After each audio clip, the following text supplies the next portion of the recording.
अबे तुम्हें मुस्कुरा रहे हैं, आपको बड़े मजा आ रहा है कि आज एनडीए के ऊपर सारी बारी आई है, उनके ऊपर दारोमदार आए, लेकिन आपको भी जवाब तो देना पड़ेगा भाई। सिर्फ टीएमसी के साथ बातचीत पटरी पर लौट आई, ये इतनी बड़ी खुशखबरी थोड़े है, बातचीत पटरी पर लौट आई।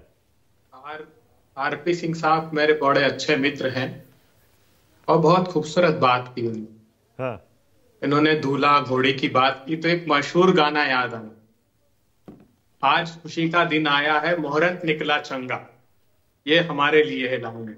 और आगे इनके लिए पढ़ता हूं मैं, तुझे दूल्हा किसने बनाया, तुझे घोड़ी किसने चढ़ाया, उसके आगे की लाइन नहीं बोलूंगा। तो भारतीय जनता पार्टी के हालात, अबे दुबे जी, भारतीय जनता पार्टी देश की जनता तय कर रहेगी।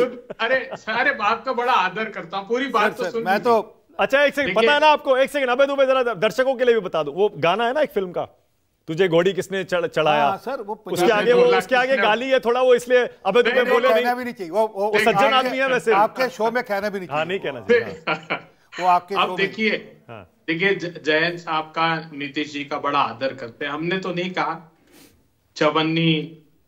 चवन्नी छाप और रद्दी माल, ऐसे कई अलंकारों से अभिभूत है इनके नेता, वो इनको मुबारक हो।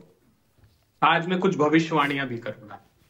ये बहुत आप सब लोगों ने मिलकर शोर मचाया था। भारतीय जनता पार्टी का तो ईडी सीबीआई के फेविकोल से जुड़ा हुआ गठबंधन था, इसलिए उस पर सवाल नहीं थे। हमारे यहाँ मुखरता से लोग एक बड़े प्रजातांत्रिक व्यवस्था के लोग हैं, अपने अपने प्रांतों में बहुत मजबूत दल हैं और क्षेत्रीय स्तर पर हम लोगों की आपस में प्रतिस्पर्धा भी है, इसलिए ये परिस्थितियां हम पहले दिन से कह रहे थे बनेगी, लेकिन बहुत अच्छा गठजोड़ देखने को मिलेगा। आज मैं बताता हूं कि इस गठबंधन के बाद और 24 के परिणामों के बाद भारतीय जनता पार्टी को जेडीयू छोड़ेगी, कांग्रेस पार्टी के इस इंडिया गठबंधन के साथ बीएसपी आएगी, आज लिख कर रखिएगा, ओके, एलजेपी आएगी, जयंत चौधरी साहब का भी हृदय परिवर्तन होगा, आज भी दिखाई दे रहा है हल्का हल्का सा, जो लबों पर आ जाती दिल की बात। सबको लाइए जरा स्क्रीन पर, जैनब को भी दिखाइए जरा, आ भी रही है बात, लाइए सबको स्क्रीन पर। अब शिवसेना जो दो भाग में हो गई, मेरे घनिष्ठ मित्र और साथी बैठे यहाँ, देखिए उनकी मुस्कुराहट कितनी खूबसूरत है, पूरे देश में उनकी इस मुस्कुराहट के चर्चे हैं। ये अपनी जो शिवसेना का असली स्वरूप है वो 24 के बाद वापिस आएगा, मैं लिख कर रखिएगा। ओके। जो एनसीपी है उसका पुनर्गठन होगा, शरद पवार साहब का जो गौरव है, जो उन्होंने अपने जीवन पर्यंत का अथक परिश्रम करके आंदोलन खड़ा किया है, वो आंदोलन पुनर्जीवित करेंगे 24 के बाद। अबे दुबे आमतौर पर आरपी सिंह जी एक सेकंड, एक छोटी सी बात दीदी, अबे दुबे एक सेकंड, अबे जी एक सेकंड रुकिएगा। अबे दुबे आमतौर पर बहुत संभल कर बोलते हैं और भविष्यवाणी करते नहीं है। आज जब एक भविष्यवाणी कर रहे हैं तो इनको गंभीरता से मुझे लेना पड़ेगा। अबे दुबे कह रहे हैं रुक जाइए जरा, 24 का नतीजा आने दीजिए, चुनाव के बाद, और मैं नाम ले रहा हूं फिर से जो अबे दुबे ने कहे, मायावती इधर आएंगी, नीतीश कुमार इधर आएंगे, जयंत चौधरी इधर आएंगे। जयंत चौधरी आएंगे क्या चुनाव के बाद जैनब?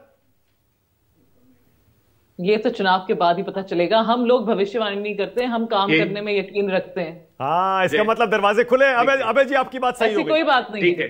हाँ। और एक बात और बता दूं, पहले दिन इसके बाद आ रहा हूं, पहले दिन से आपने सबने, अच्छा आरपी सिंह जी को सुन लीजिए, छोटी सी टिप्पणी। आरपी सिंह जी छोटी सी टिप्पणी, उसके बाद आ रहा हूं। आप बोलिए, आप बोलिए। अच्छा बोलिए।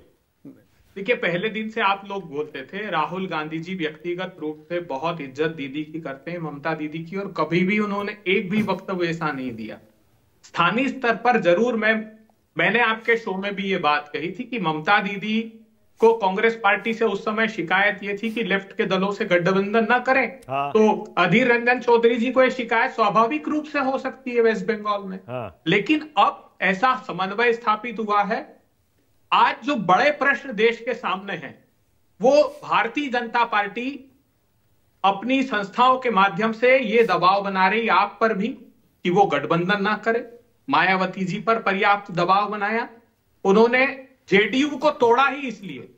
तेजस्वी जी ने खुलासा किया कि मेरे माता पिता के सामने हाथ जोड़े थे कि भारतीय जनता पार्टी मेरी पार्टी को तोड़ देगी, और ये बात उसी तरीके से जेडीयू वहां भारतीय जनता पार्टी में गई है, पर्याप्त अगर सीटें वो जीतती है तो फिर वो इस इंडिया के गठबंधन दल में शामिल होगी। आखिरी 2 बात कहना चाहता हूं। आज बहुत बड़ा खुलासा हुआ है कि 30 से अधिक कंपनियां ऐसी है, लगभग 30 कंपनियां, जिन पर ईडी सीबीआई ने शिकंजा कस रखा था, जिसने भारतीय जनता पार्टी को चंदा दिया। इलेक्टोरल बॉन्ड में सर्वोच्च अदालत ने ऐसा तमाचा मारा है कि जो सफेद धन को काली नीयत से इस्तेमाल किया गया था, उसका पर्दाफाश हो गया। इन्होंने आईटी एक्ट को चेंज किया, इन्होंने रिप्रेजेंटेशन ऑफ पीपल एक्ट को चेंज किया, इन्होंने कंपनी एक्ट को चेंज किया, और वो जो पारदर्शी का रास्ता था वो बंद कर दिया और सफेद धन को काले काम के लिए इस्तेमाल किया। 13 मार्च को बहुत बड़ा खुलासा होगा। जब वेबसाइट पर उन कंपनियों के नाम डलेंगे तो देश जान जाएगा कि ये जो हजारों करोड़ रुपए का भारतीय जनता पार्टी को चंदा मिला है, इसकी असल में नीयत क्या थी। ओके, आपको इस बात की आज मैं आश्वस्ति देता हूं कि आप आचार संहिता लगने दीजिए, ये गठबंधन और अधिक व्यापक हो जाएगा। कुछ दल आचार संहिता की प्रतीक्षा कर रहे हैं। ओके।